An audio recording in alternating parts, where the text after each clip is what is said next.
Nous sommes nombreux à être perdus quand on entend union bancaire ou des acronymes comme CRR et NPL et à penser que cela ne nous concerne pas. Je suis Maitri Setharaman et cette semaine, Real Economy s'attaque à l'obscure réglementation bancaire en Europe pour voir comment elle évolue.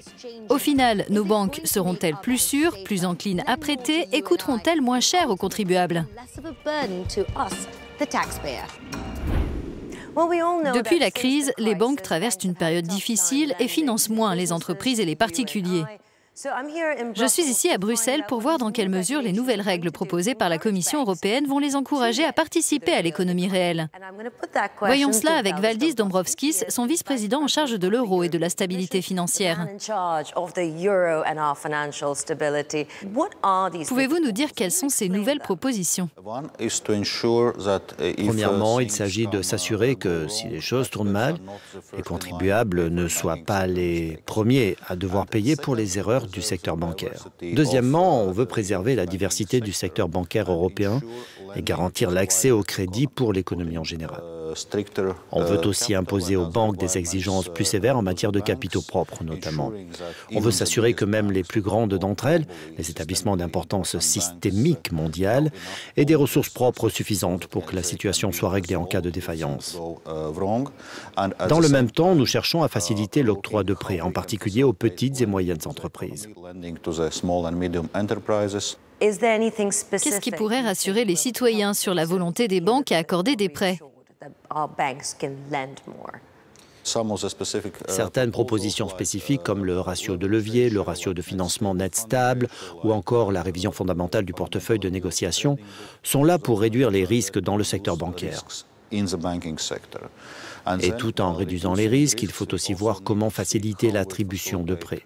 Par exemple, avec des modifications ciblées. On peut notamment réduire les exigences de fonds propres pour les banques qui prêtent aux petites et moyennes entreprises ou quand différents acteurs du secteur financier débloquent des fonds pour des projets d'infrastructure ou des entreprises d'infrastructure.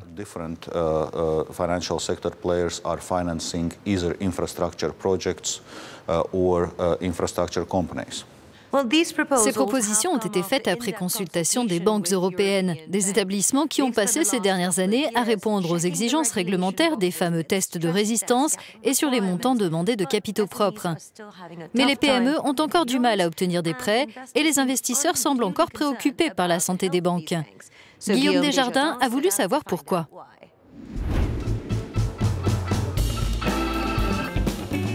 Les journaux en font leurs gros titres. À l'issue des tests de résistance, les banques européennes semblent relativement sûres dans leur ensemble. Allons vérifier dans une banque. Bon, tout le monde a l'air calme à l'intérieur.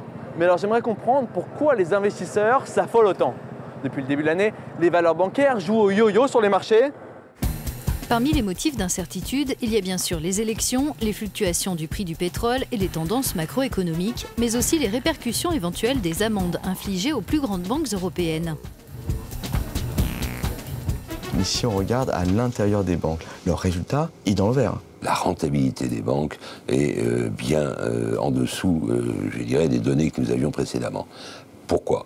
Côté réglementation, je dirais un facteur négatif. Deuxième facteur, les entreprises ont commencé à se financer non plus par le système bancaire, mais directement par l'accès au marché. Vous avez eu en même temps, je dirais, toute la lessive du passé, c'est-à-dire toutes les amendes qui sont tombées. N'oublions pas que la Deutsche Bank avait été soi-disant sous le coup d'une amende de l'ordre de 15 milliards de dollars. Certains estiment que le monde bancaire souffre à présent d'un excès de règles et que la mise en place de filets de sécurité et le contrôle des créances douteuses pour éviter que les contribuables ne paient les pots cassés poussent les banques à encore plus fermer le robinet du crédit. Parmi les banques européennes, il y en a 13 qui sont si grosses, si importantes qu'on ne peut pas se permettre de les laisser tomber. On les appelle les banques systémiques. Ça veut dire qu'en cas de pépin, ce sont les contribuables qui payent. Comment protéger les contribuables et libérer le crédit? Nous avons posé la question à l'autorité bancaire européenne qui a mené les tests de résistance. L'information sur les banques, c'est la clé dès l'instant où ces banques elles-mêmes ont résolu leurs problèmes juridiques et sont tournées vers l'avenir et un avenir qui soit durable. Toutes les études montrent que seules les banques bien dotées en capital sont capables de prêter, que la conjoncture soit bonne ou mauvaise.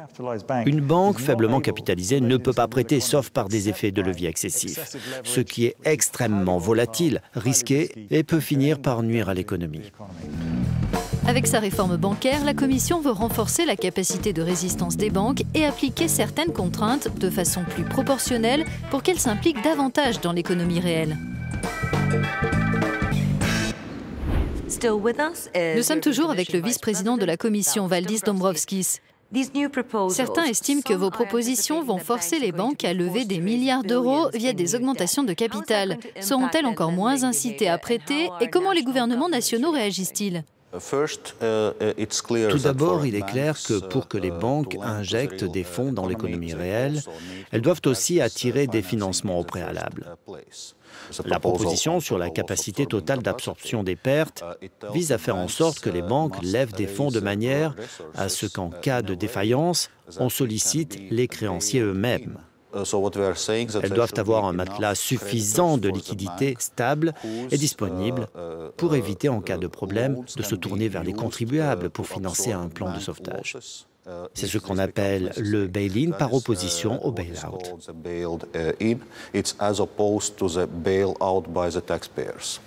Pensez-vous que ces propositions vont rendre les banques européennes plus solides et en vertu de quelles règles précisément ?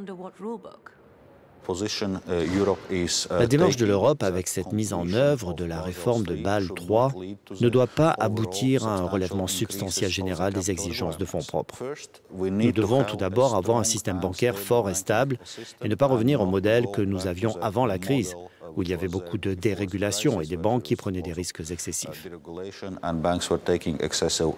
Dans certains pays, il existe encore des niveaux élevés de créances douteuses dans le secteur bancaire. Et nous travaillons de manière étroite avec ces pays pour régler ce problème qui empêche les banques d'accorder de nouveaux crédits. Pensez-vous avec tout ça pouvoir convaincre tout le monde de participer au système européen de garantie des dépôts, le dernier filet de sécurité qui protège les contribuables ? On a déjà une supervision unique, un mécanisme de résolution unique et le système européen de garantie des dépôts, c'est le troisième pilier de l'union bancaire. On espère être capable d'obtenir des accords sur nos mesures de réduction des risques et sur le système européen de garantie des dépôts. Monsieur Dombrovskis, merci pour ces explications. Et pour vous y retrouver dans l'art obscur de la réglementation bancaire, n'hésitez pas à vous rendre sur notre site où nous avons tenté de simplifier les choses. Merci de votre attention, à bientôt.